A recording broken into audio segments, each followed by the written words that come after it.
Today we shall continue with the story A Spark Neglected Burns the House, written by Leo Tolstoy.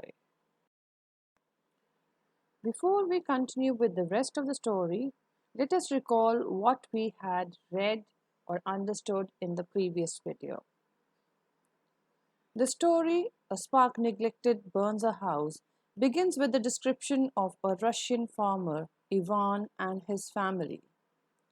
They lived in harmony with their neighbors till the day they got into a fight over a trifle. Ivan's daughter in law was accused of blaming an elderly lady in Gabriel's family.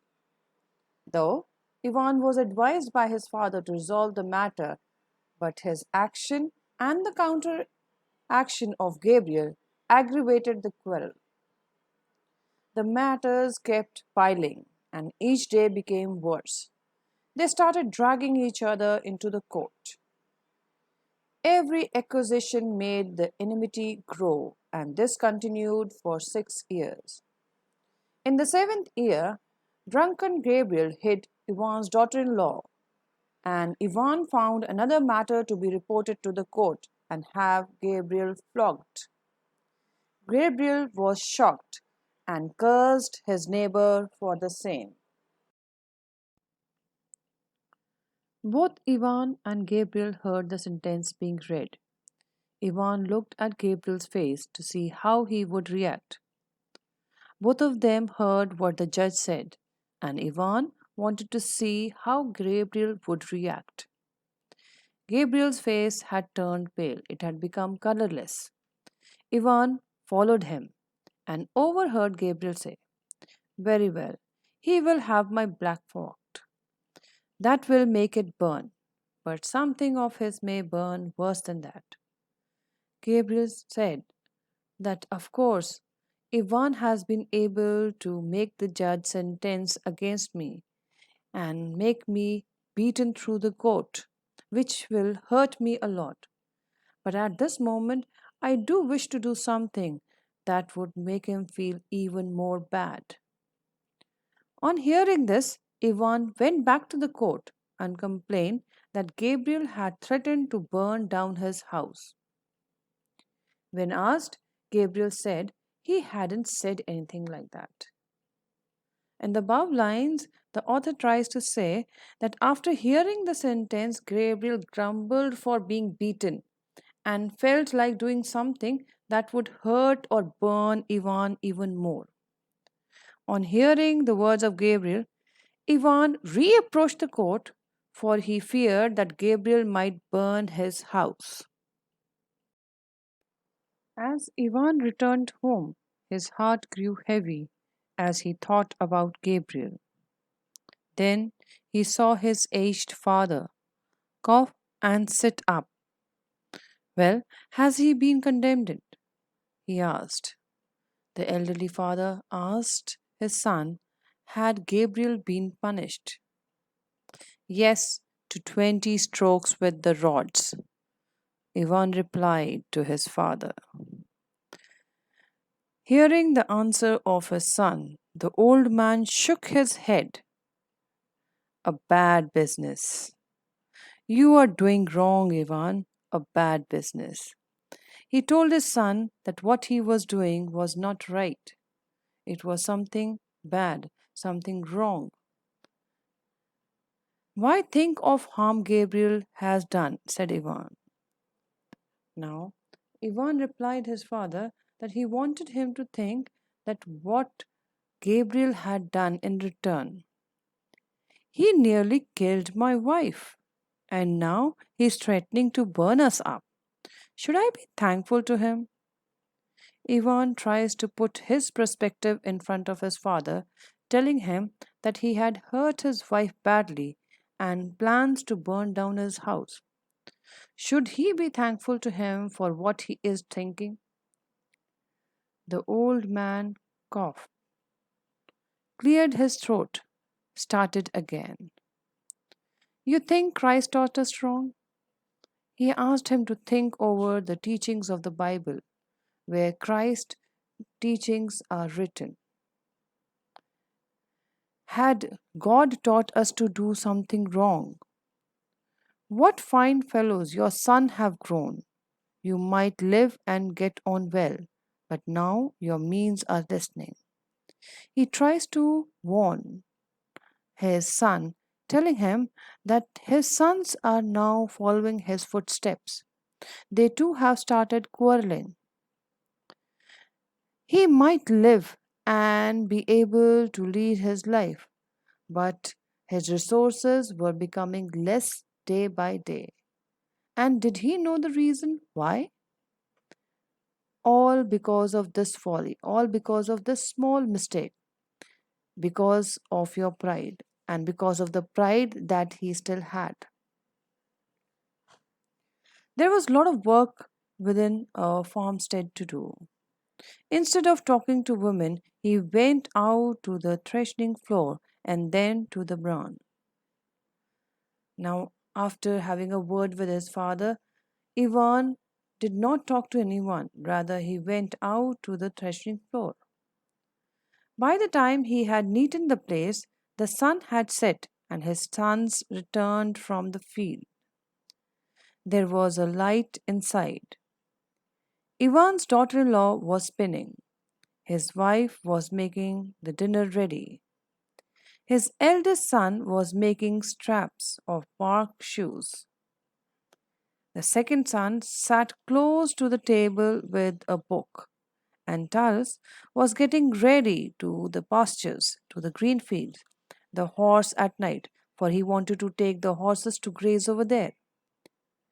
Ivan went down the steps, following Taras, helped him mount the foal, and stood listening while he rode down with other lads. He listened to the footsteps of the horse. Ivan waited till their sounds could be heard any more. On returning home, Ivan was questioned by his father. He told him that Gabriel had been punished by the judge. Ivan's father told him that what he was doing wasn't good. It will not fetch him anything. He even made him realize that it was his pride that did not let him forgive Gabriel.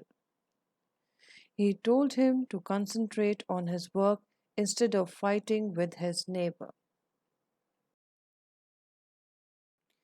He remembered what Gabriel had said at the district court, and the thought got so fixed within his mind that he went straight to the street and round the corner. In the above lines, he here refers to Ivan, and he was reminded of the words of Gabriel that he spoke in the court. He was unable to get over this thought and thus moved out into the street. On reaching the corner, he rounded the fence and suddenly saw something move on the opposite corner. Ivan stopped, stood quietly, and looked in that direction. He looked for a while, but could see no one.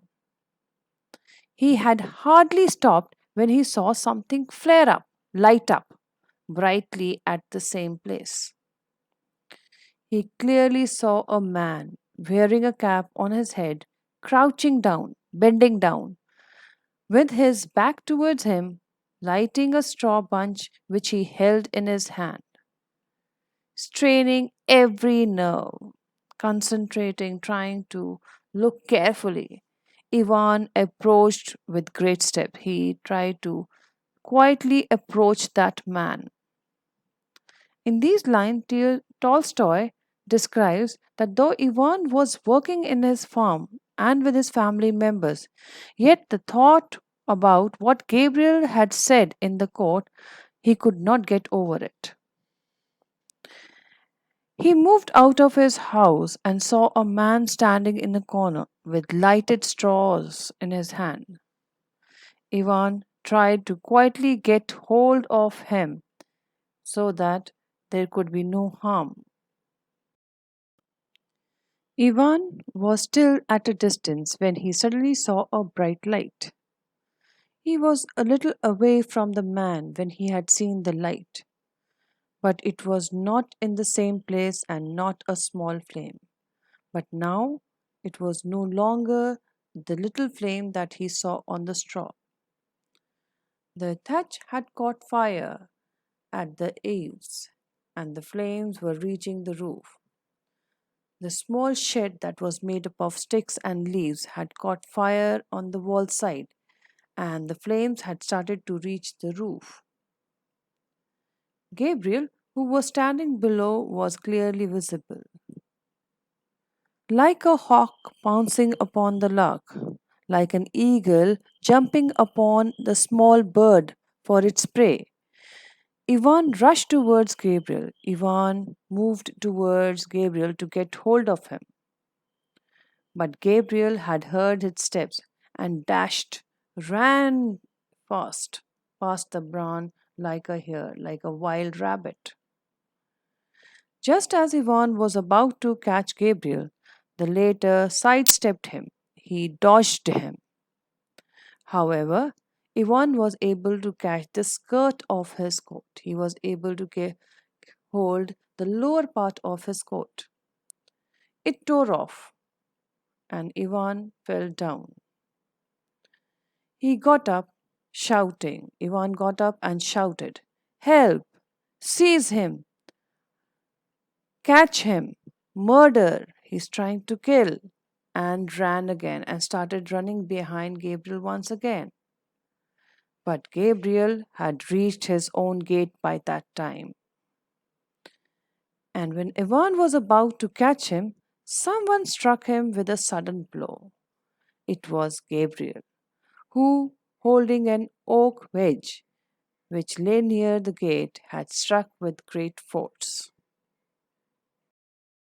Ivan was stunned. He was shocked. Everything grew dark around him, and he staggered. He lost his balance. He became unconscious. When he was back to his senses, Gabriel was missing. When he regained his consciousness, he did not find Gabriel around. It was as bright as day. It was not daytime, it was bright because of fire. And from the side of his homestead there came a roaring and crackling sound similar to an engine, for everything was on fire. Ivan turned around and saw that his back and side shed had caught fire.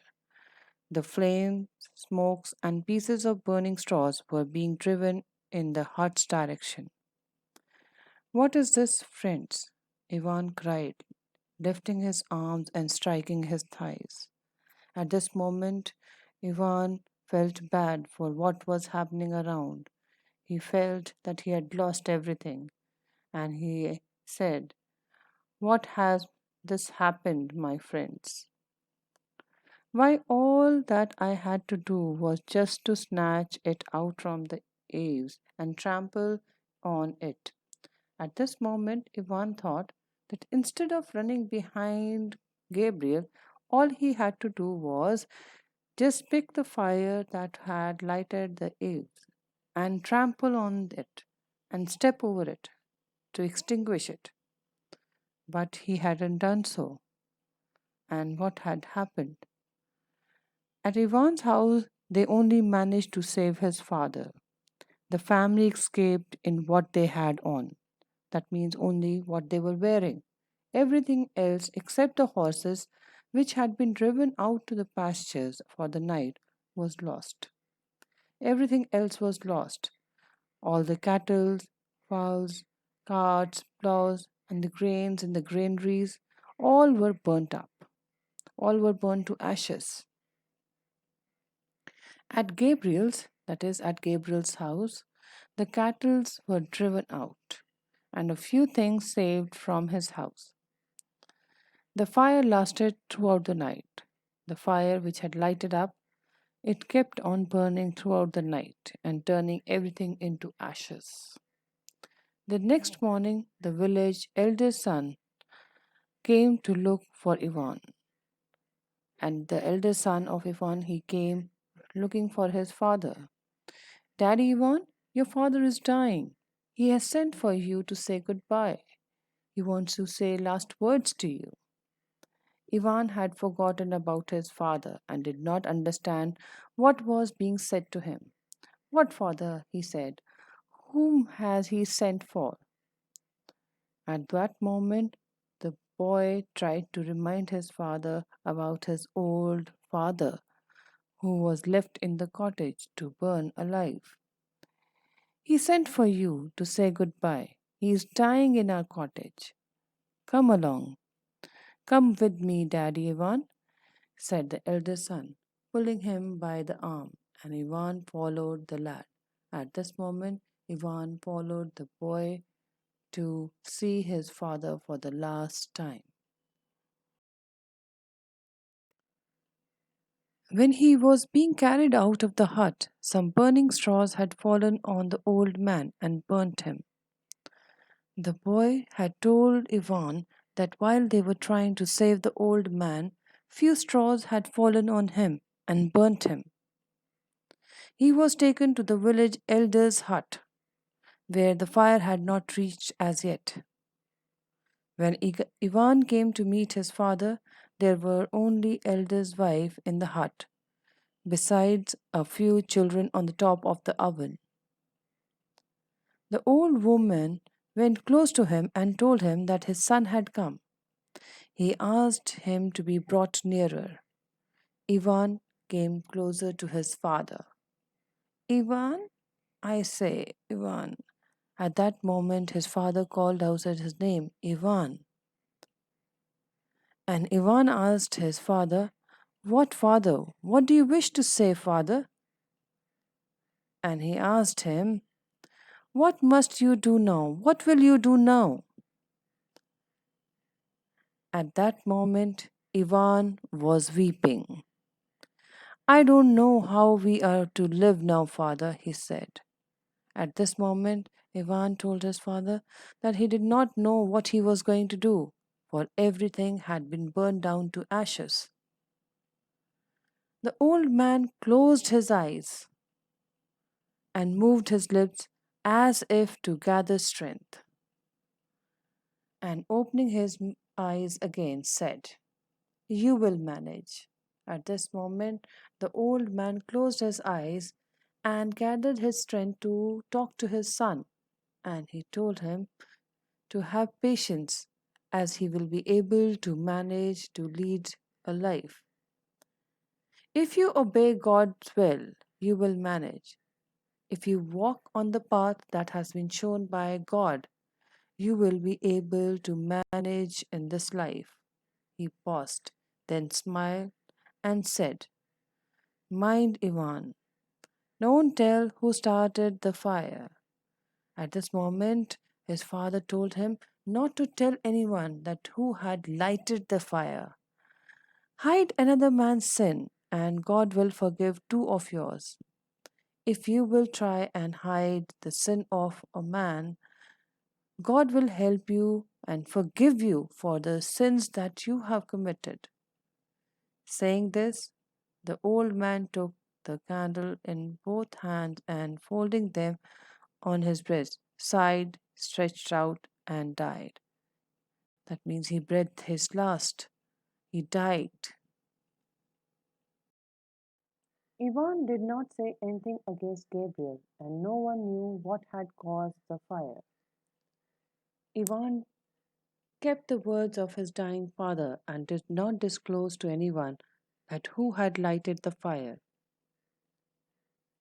Ivan's anger against Gabriel passed away. It slowly subsided, it vanished. And Gabriel did not tell anybody, nor did Gabriel disclose about it to anybody. Initially, in the beginning, Gabriel felt afraid of Ivan, but after a while, he got used to it. Both of them left quarreling, both of them stopped fighting with each other, and their families let off also.